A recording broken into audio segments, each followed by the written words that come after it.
One of the greatest comic book shows of all time, The Boys, is officially finally back on Prime Video. And as someone who thought Season 3, the last season, was one of the greatest pieces of superhero media in the last, I don't know, decade, I was really looking forward to this continuation of this world and its, corrupt Supes. I've now seen the first 3 episodes of Season 4 of The Boys, and it's really, really good, as expected. But now without its flaws, let's just move on.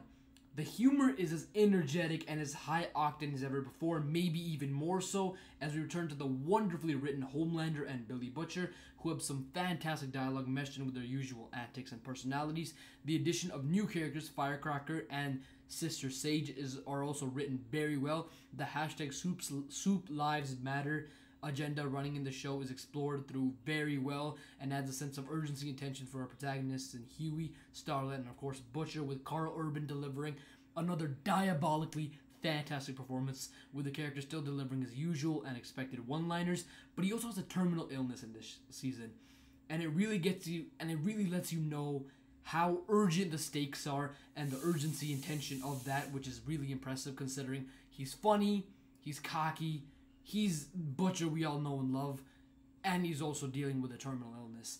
I'm about to make a terrible joke, so just be ready. How many months does Butcher have to live? You may ask. Well, it's 6 months. Oh, brother, this guy stinks! Moving on, exploring more of this presidential election sort of story was really interesting, considering 2024 is actually election year for the United States. As someone who's in Canada right now, or actually have been in Canada for a long time, for my entire life, what am I saying? It's always fun to see the presidential wars rage on while not really being bothered by them. So that's just kind of fun every single 4 years, I guess. But there is some really fun political satire in this new season of the show.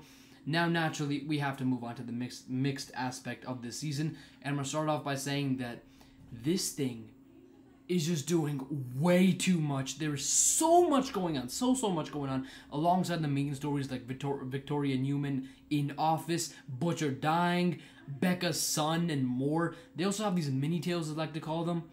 Pretty proud of that. I'm going to trademark that in a bit. Featuring people such as Starlight, Huey, Frenchie, and some members of the Seven, which has never really been 7 members. Let's be fully honest. It's never 7 members, even though it's called the Seven.